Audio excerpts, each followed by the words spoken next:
Hello and welcome to this episode of Sharp Scratch. This is a podcast brought to you by the BMJ, where medical students, resident doctors and expert guests come together and discuss all the things you need to know to be a good doctor, but that you might not get taught at medical school.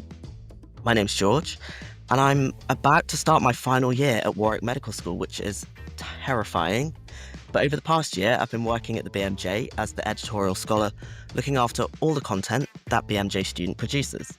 Today, we're joined by one panellist who listeners will know already. They'll have heard you speaking before. Judy, would you like to introduce yourself? Yeah, of course. Hi, hello, my name is Judy. I'm a fifth-year medical student and I study abroad.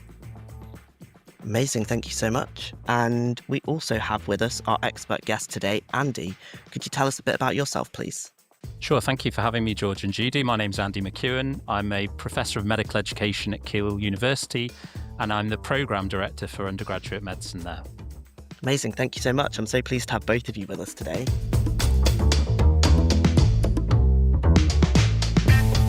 So, to set the scene for this episode a little bit, whether your personal preference is, and I might get in trouble for mentioning names, PassMedicine or BMJ OnExamination, or if you use Anki, everyone knows that medical students are always trying to find more efficient ways of studying.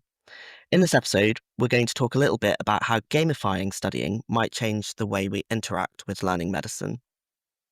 So I'm going to start by telling you both my inspiration for this episode. And I was in a focus group with some medical students as part of my role here.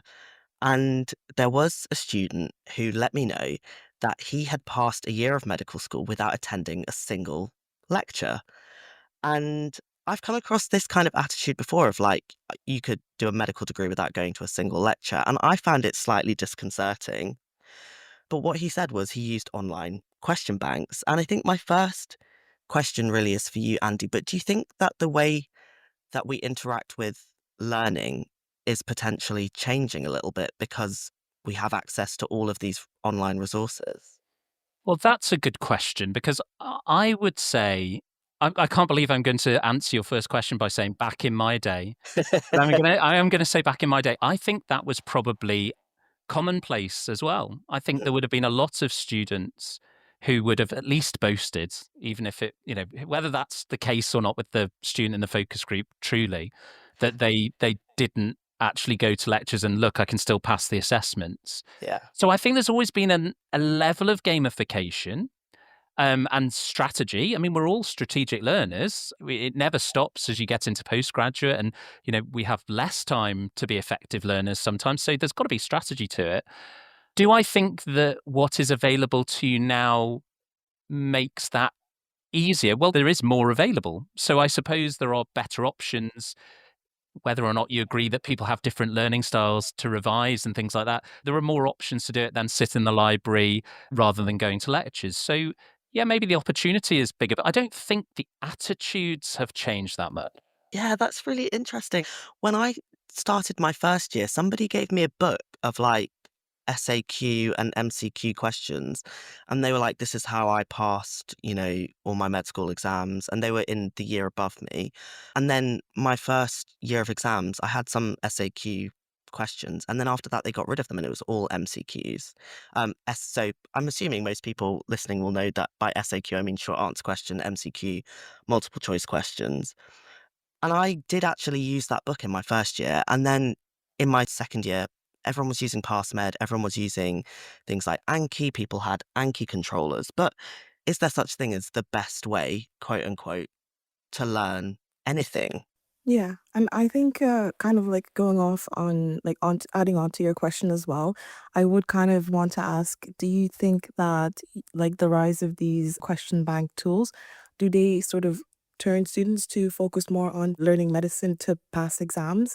Or do you think deeper sort of understanding can be achieved through like this gamification of like medical resources? Do I think that you can achieve deep learning from gamification? Yeah, I think you can. It depends on the tool.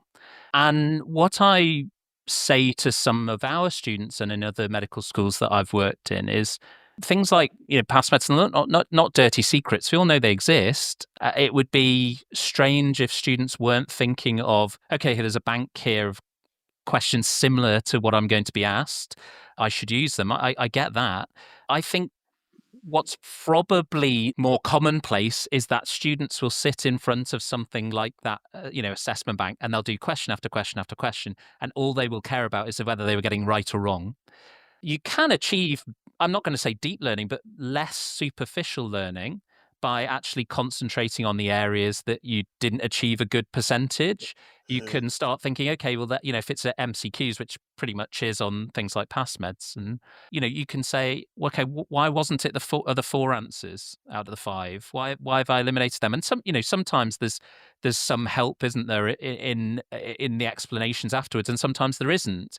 And I think that does depend on the focus that a certain student wants to do, and probably the time frame that you have. Let's be honest. There's evidence that cramming works. It works to pass exams. It doesn't work to achieve that lifelong learning. And so I'd be pretty disingenuous if I said, if you've got 2 days left and you feel like there's an area that you haven't revised, yeah, doing lots of questions is probably going to help you pass the exam. It's not going to make you a better doctor. So I think sometimes there's parallel tracks. It would be best if the assessments that we set you, both nationally and within your medical school, are authentic and align to what makes you a good doctor. They sometimes do, and that's why we have different methods. And sometimes it's about, okay, I have done some of the deeper learning, but I also need to demonstrate that I can get an answer right. And I think there is some value in that, even if it sounds superficial. What's the word on the street? What do you think when you speak to, what do you think? Oh, I wish I revised like X, Y, or Z. Does that enter your mind? I think you've got different camps of people. I think you have some people who are like, yep, I use all the question banks. I can't even think of any other names. I feel like I'm really picking on PassMedicine. I'm really not. There's loads of question banks. I think there's lots of people who say, yep, I do use them, and it's fun because it's kind of competitive. You can rank yourself in your medical school. You can rank yourself across the UK, maybe across the world. I don't know. So I think there's those people. And then you do also have the camp of people who are like, I will never touch a question bank. I make notes. I do this kind of. So I don't know. I think it really depends. I definitely like to do a bit of everything because I feel like I've then covered all bases. And there are some things that I don't feel like I can understand by doing loads of questions. And then also, I think there are some biases that come in when you constantly do questions where you're like not really interacting with the question. You're just kind of being like, okay, this stem has this piece of information. This piece of information generally leads to this being the treatment or whatever. It's like making shortcuts, I guess, in my brain to like reading this piece of information, jumping to this conclusion. So I think there's a danger sometimes with that, but I don't think I have a best way of studying. What about you, Judy? I think at the moment, because like I'm in fifth year now, I've kind of developed a system of how to sort of maximize my time, because I think a lot of the reasons that we sort of tend to gamify medicine is because of the huge amount of content. And then also, not all of the content is super, super exciting. So we do need to come up with like quite novel ways to keep ourselves like engaged. And what I find myself doing at the moment is I will like create my own questions, sort of like MCQ form using some like AI tools, and then I will like watch videos, because I think videos really really help in like understanding, and like because I think I'm quite a visual learner, like so kind of seeing things like being explained, like seeing the symptoms on like a mannequin or like a cartoon like helps it kind of like stick into my memory. And then I will go on to do like questions, and then sort of like the final phase of my studying is like trying to teach someone else what I've like kind of learned and like my knowledge. But I find like even with this system, I find when I'm more question bank heavy or like MCQ creation like questions heavy, I tend to do a lot better on exams, which is such a shame, because I feel like when I'm like proper like deeply like studying, I understand things a lot better, but it's not showing on exams because I can't show the depth of my knowledge. It's only a yes, or like a one option to show like how much you know. So I do think it varies for like different students, but kind of like what George said, like a mix of everything tends to help. But the motivation to have a mix of everything lowers because you know that you're going to be doing better when you're just sticking with question banks because that's how you're going to be tested than sort of trying to get that full delving in understanding. I'm sure you have come across these, but if you're a medical student and you're on Instagram or TikTok, there's like memes that people are now sharing. You'll have like a cat video and it'll be like explaining some kind of like pathophysiology or like maybe pharmacology. And I absolutely love these because genuinely those little shortcuts work. And I think we've been using them for years. Like people have always used things like mnemonics. I was speaking to my partner about this last night because I was saying, oh, like, are we just struggling to keep up with kind of this gamification and memification of medicine? But actually, I was then talking about mnemonics to remember like treatment algorithms or remember cranial nerves, things like that. We all use these kinds of things to help us pass exams. And actually, those things do work. I do remember those things. So I think maybe we haven't moved as far as it feels like we have. It's just like the mechanisms are slightly different. I think that's really fair. There's evidence, emerging evidence, I think, that there has been a shift in, it's probably unfair to term it attention span, but in terms of how all of us learn, not just young students now, but how all of us learn, that probably we are not going to take in all of the salient details of an hour's lecture. That probably was the case 40 years ago, 50 years ago, but I think there was only one modality in those days, and it was a cheap way of educating students. Still is to some extent. But I think where you look at, memes, videos, small bites, acronyms, there is a reason why they penetrate, I think, and it is because they are often easier to recall in areas of high stress. And I don't want to get too much into kind of educational theory about cognitive load and things, but we know, because we've done it through simulation, that when students are asked to do the job before they are FY1 or even further into your residency, the amount that you can retain and apply goes down as soon as the extraneous load, all the beeps going off, your SATS probe, you've been called 40 times, someone's asking you to write up a drug. You can only grip onto a certain amount rather than even sitting in an exam, which is obviously high pressure, but you are there to do one thing and one thing only. So I think that's got to play a role. And I think if I can go off I hope it's not too much of a tangent.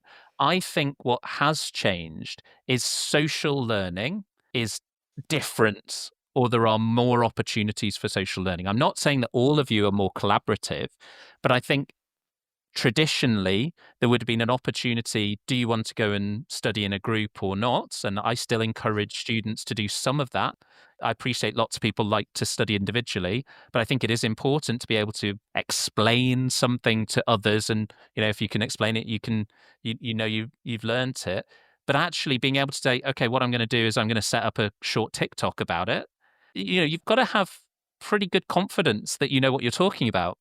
And actually, what you're saying is, I'm going to share this in this space. It's for the wider good that I'm going to share this. So that, I think, that maybe has been a slight shift, and you could put that down to a lot of things. But removing things like ranking for an EPM for foundation jobs, I hope will encourage that even more. That it's actually a collaborative space. We all want to do well. We all want to be good doctors. So you kind of touched on this, Judy, but you said kind of you use a lot of different things when you're studying. But I was wondering, like Andy was saying about kind of group studying, when I'm really deep in exam revision, I generally have my like core people and we kind of hunker down and basically study together. And I think there's sometimes a lot of judgment in medical school around the way that you study. And I guess it's that kind of feeling of precarity of like nervousness before exams and wanting to pass. But people end up finding their little groups and going off and doing their own thing. But what are your experiences really, Judy, when it comes to sort of exam time? I think exam time, it can either go one or two ways. So either everyone is so bogged down that you like don't see anyone for weeks, or like everyone is sort of like kind of collaborating, especially depending on the subject that's being studied for. So I found more so when we were studying for like anatomy and revising for anatomy, it was more of a collaborative approach because of the nature of what we were trying to learn, and also because some people would be able to explain concepts better.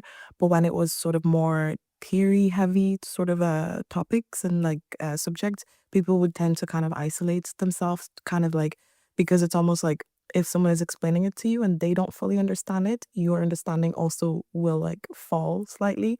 So I think it really does depend on that. For me personally, I find working in a group of two or three, like quite small groups, are probably the most effective.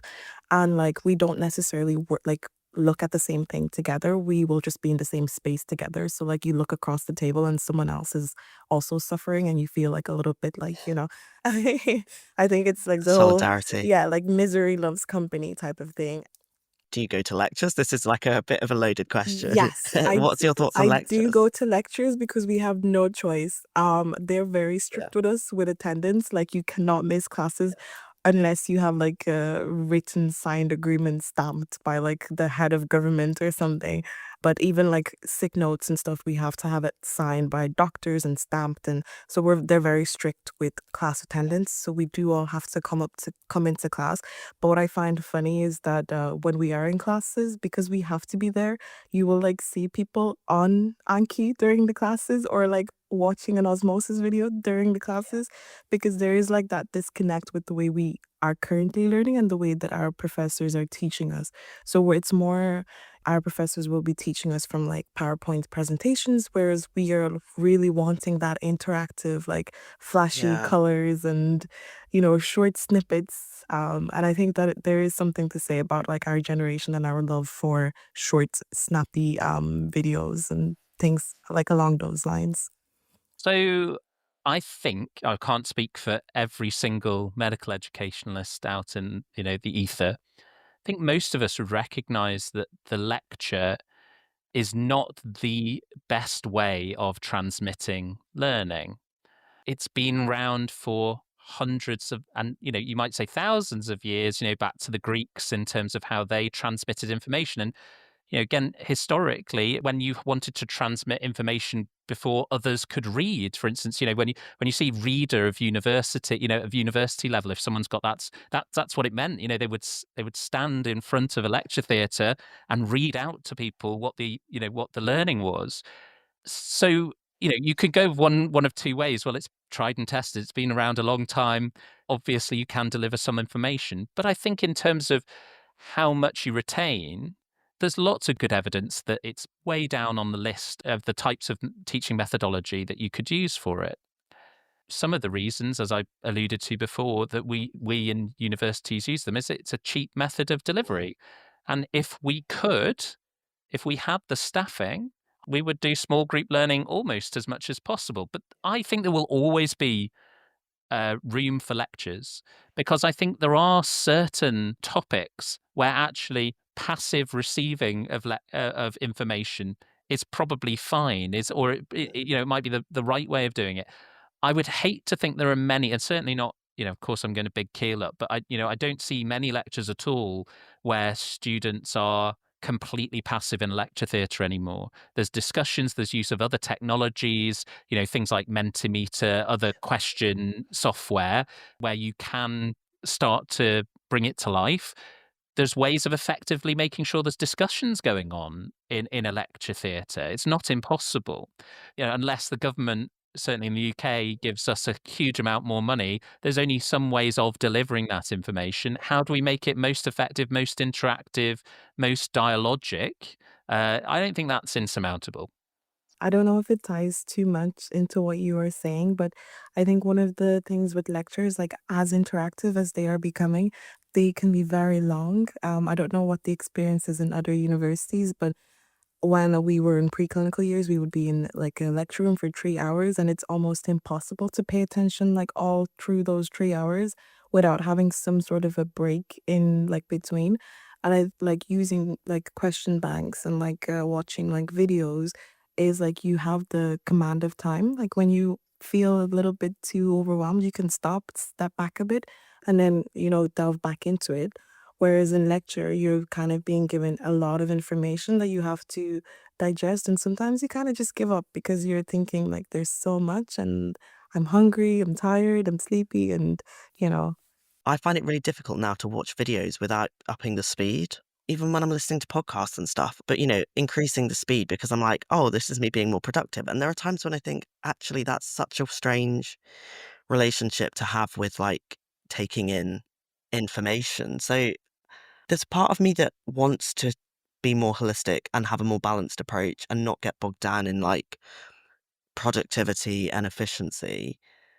Because I don't know, Andy, what your thoughts are on this, but sometimes I feel like it's a little bit removed from what medicine actually is as a career, and I try to remind myself of kind of the human Right. elements of that without feeling like I'm just sat in front of a computer listening to someone's voice that sounds like a robot because I've upped the speed so much. Yeah, I was just sort of reflecting on what you said there, George. You're still early in your development of how you learn, and lots of your behaviors now will be fixed. But if you think about it, you've probably got 50 years of postgrad. I'm sorry to be so depressing, but if you wanted to do this forever and until you retire, probably you've got 45, 50 years of this, and you're sort of still testing what works for you. And I think Yeah. it's really fascinating to hear a sort of sense of guilt there in terms of well, am I taking this in? Is this right for me? That's fine to kind of ask those questions. I think I definitely agree with you. I mean, look, we're talking about assessments here, but we've really spoken only about knowledge-based assessments, which I think for the public are still important and reassuring. And for us, teaching you, I think it is important to know you've got the knowledge to apply. But I would completely agree with you in terms of the humanity of what we do. That doesn't really lie in textbooks, on Okay. websites, on videos, unless you're really innovative. So there are lots of other ways of testing students across the country, across the globe, that we do.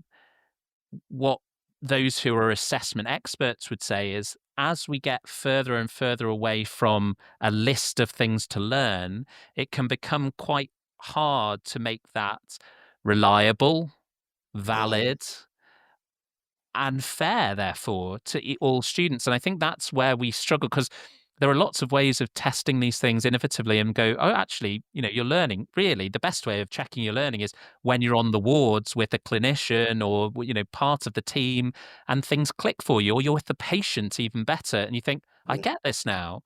But how do we then know that you've demonstrated that? And that's the real quandary, I think, of great authentic assessment.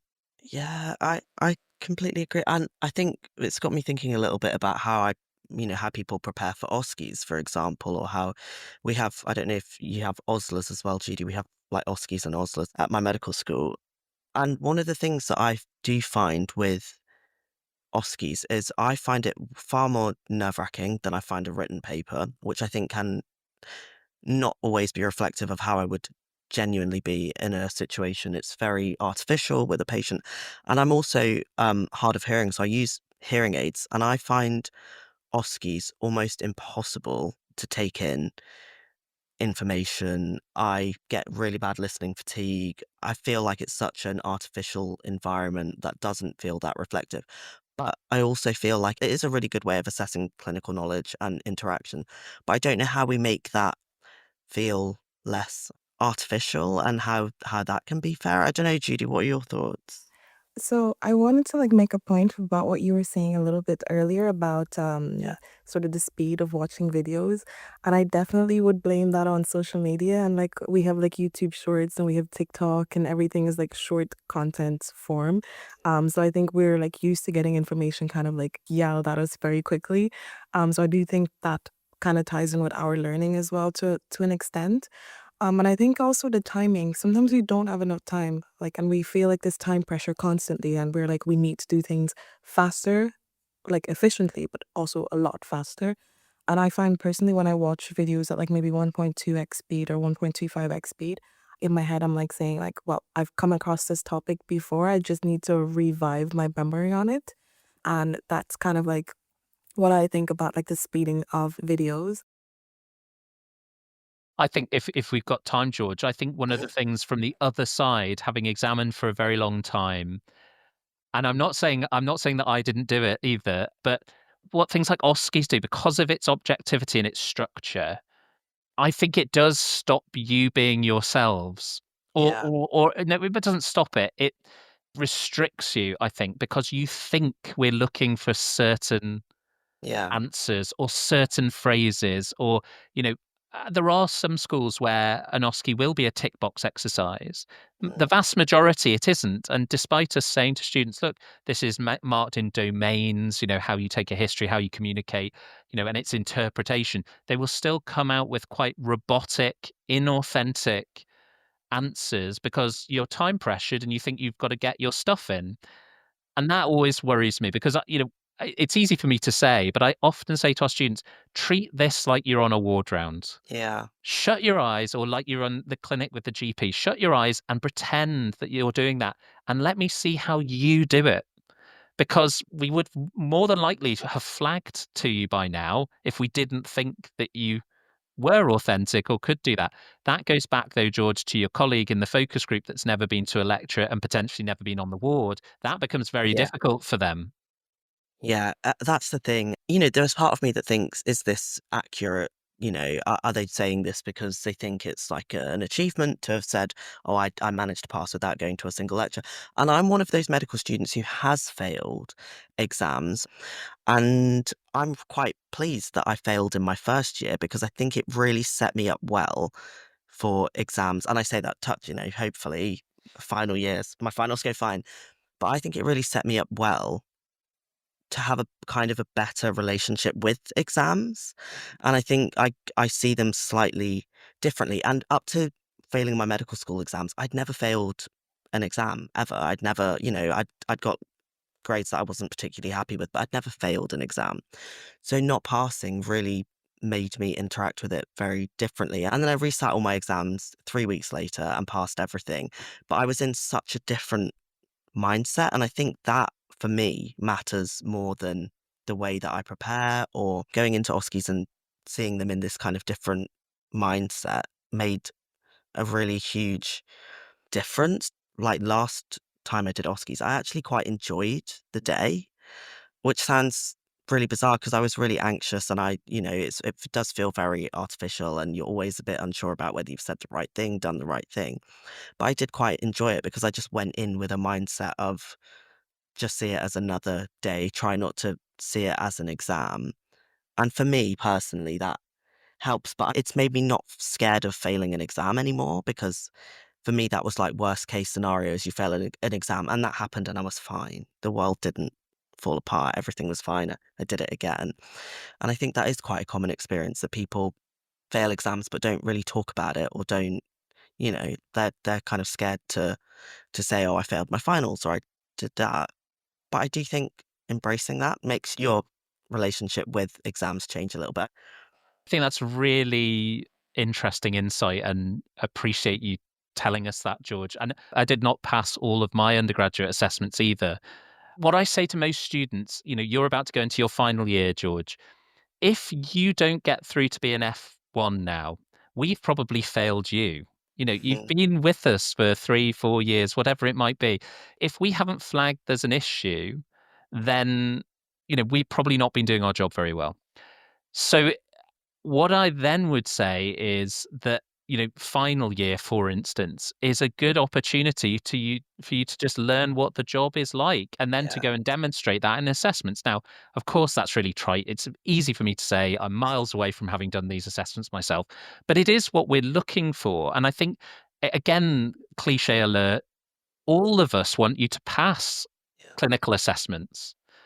No, it just on a base level, it is easier if everyone passes, Yeah. but we have to be fair, and we have to make sure that we're doing our patients right. So I think if you can get into that mindset, that helps. But one of the things, just to go back to what you said initially, which was you find it quite artificial going into OSCEs, I think that's a really fair comment. Mm. One of the things we think about both regionally and nationally is how much do you tend towards the real in something like that? Now, going back into our final year assessment, we were really trying to get our students to hit the ground running when they are F1s. So our final assessment, our now CPSA, extremely authentic. Students doing proper ABCDE assessments on patients whilst they're doing 100 different other things, have to run arrests, all of those things, Yeah. prescribing, not just talking about prescribing. And we really try and make it as much as we can, people self-discharging, whatever it might be. And what the tension is there is trying to make it more and more real for you and relevant. But the more we bring into that, again, the more it restricts people performing sometimes because there's that Interesting. extra load that we talked about. So that's real to real life. And we feel more comfortable doing that for final years because in a couple of months you're going to be doing it on the ward. So if you Yeah. can't do it then, but if we then said, let's do that for a year 3 OSCE, say, and make it more real so it's less artificial, I think people really struggle because there's so much going on, and that learned behavior of actually being good at multitasking, at being really organized, that does take some time for a lot of you. It's so insightful seeing the other side of this. It genuinely is fascinating because as a student, you just don't think about the organizing of this and the planning of it, and actually what I certainly haven't. I'm just there interacting with it as if it's this one-sided thing, but of course it isn't, and of course, we want people to pass their exams. Judy, do you have any other questions at all? I'm not sure if we already touched on this, but I was just wanting to ask Andy about his opinion about using ChatGPT and AI and tools that are like generated by artificial intelligence in actually like learning and studying. Do you think it's effective or? Do I think it's effective is an interesting question. We definitely can't put the genie back in the bottle. Mm, I'm not sure there are lots of medical schools dismissing AI, but it is tempting because if we don't have to think about it, we don't need to do anything about it. I think that it is, as with anything, a tool in your belt. mm, If you are using generative AI to do all of your assessments, revise for it, it's the only way that you're going to learn anything. You're going to come a cropper because it is, everyone knows it is not fully reliable. I saw it do some really interesting, I can't remember whether it was ChatGPT or another, large language model doing some reflective learning. And it was relatively effective. I think the prompts that have been used was to give some patient data that was non-identifiable. And, these are the outcomes I want to talk about my professionalism.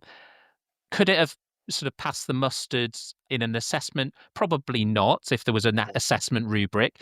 But, if someone was just looking at it, if they were, I don't know, consultant on the ward and just was thinking, okay, this student's reflected on their poor behavior, maybe. But that worries me because I think a mm, student's made a choice where something like reflection is very personal. And really, we want to know what you as an individual think.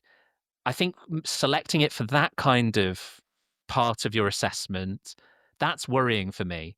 yeah, Whether you use it to revise because it's brilliant at drawing in some papers and you have the tools to critically appraise them and mm, look where it's brought it, I don't have any big problem with that. I mean, it's awful at referencing. Most large language models are awful at referencing. So, students, please do not use it just to write essays. We can tell. yeah. I don't personally use AI at all, but I'm definitely aware that a lot of students are using AI as a study tool and are using it to generate questions and are using it to mark questions and stuff like that. I am really intrigued about how not just medical schools, but universities generally are dealing with people's AI use. I feel really hesitant about people writing their reflections with it because my concerns would be that people are feeding it confidential information, patient identifiable information, which I think is probably ethically Mm. dubious and concerning. I don't know enough about it. The reason I avoid AI is mostly for environmental reasons. So I've never actually used it, but I am aware that a lot of students are using it. So I think it's interesting to know that universities are thinking about the ways that people are using it. It reminds me, Judy, I think of when I started university. If we wanted to do a literature search, we went to the library and we we got a trolley out and we put papers into that trolley. And then people were saying, well, you could do that with the internet. And people would say, oh, well, that's nonsense. You can't, to do a literature search, you must, be one with the text. And, well, it's nonsense, isn't it? So Yeah. I think we've got to embrace it and learn how we Yeah. use it as a tool. Yeah, no, definitely. And I think kind of what George was saying as well, because of like the environmental effects and like the way that it impacts the planet, I am curious about like how that is going to be handled in the future and stuff like that, because it almost seems like everything has AI in it now.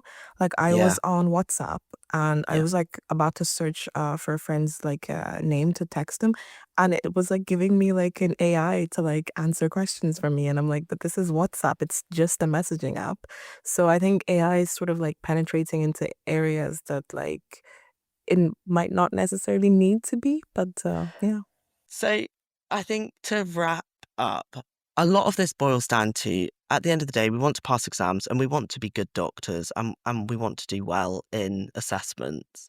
How can we strike the balance right? What's the advice for us who are, maybe thinking about studying for exams or just really want to be, to the best of our ability, a good doctor, good for our patients? How do we do that? It's a huge question. I think personal bespoke plans are important. So I'm not going to list a great deal of things that I think are important because it is so Yeah. different. I do think you need an element of collaborative learning. I think Mm, that is important for course, correcting the course of what you're doing and making sure you don't go down rabbit holes. Getting advice from faculty. yeah. We get paid to be here to answer your questions. We actually like interacting with students. If in doubt, come and ask one of us. And often, especially on the wards, we like nothing better if someone says, actually, Prof McKeown, I'm gonna do an examination on this patient. I'd just really like you to look at how I auscultate today. Just be specific. Give us some ideas of where you think your weak points are.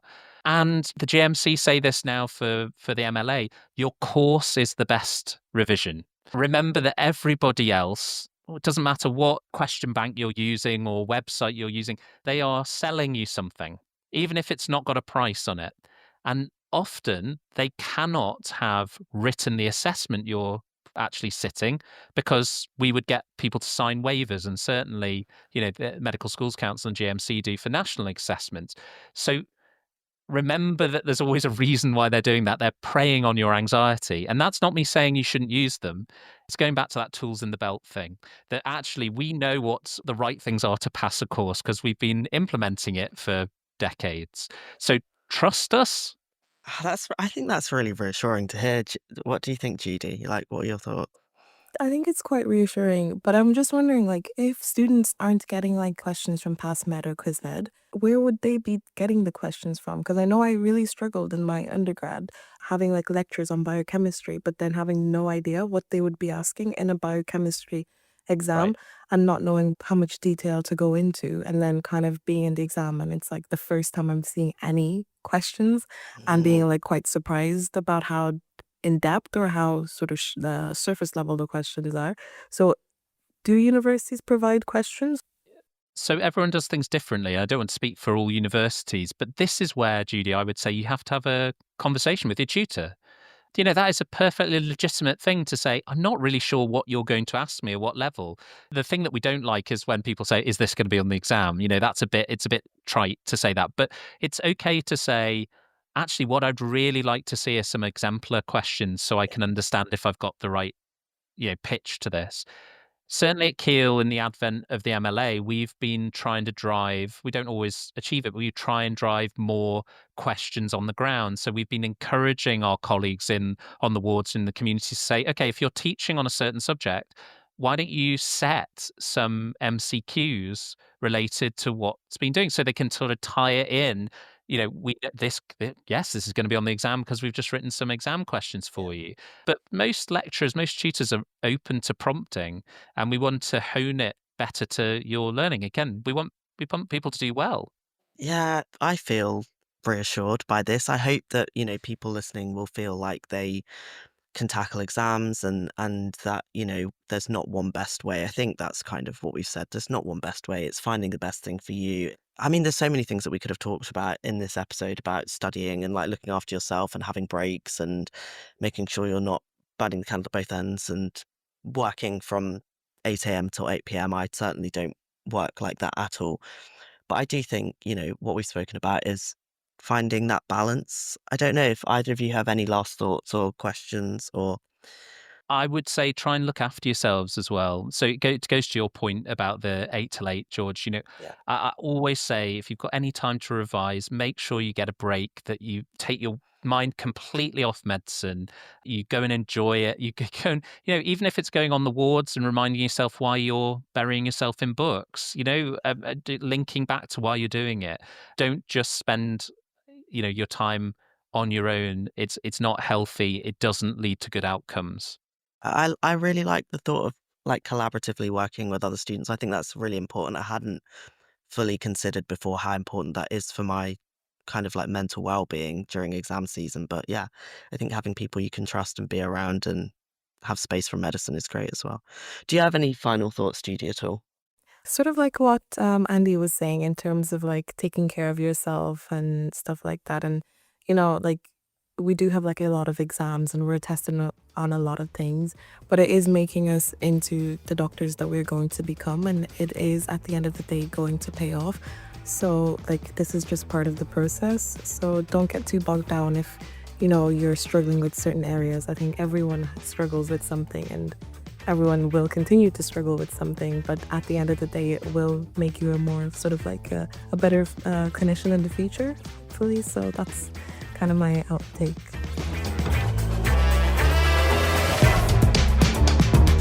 I think that's all we have time for today. Thank you so much for listening to this episode of Sharp Scratch. Thank you, Judy and Andy, for being on this episode. If you like our show, I'd love it if you could support us by leaving a review wherever you get your podcasts or sharing with the people you know. Keep in touch. I'd love to hear your thoughts on the show or any trends you find interesting in medicine or at med school right now. You can find us on social media, BMJ Student on Twitter and Instagram, Sharp Scratch Pod on TikTok. If you would like to hear other episodes, subscribe wherever you get your podcasts, and in 2 weeks' time, you'll be notified of our next episode. Until then, it's goodbye from us.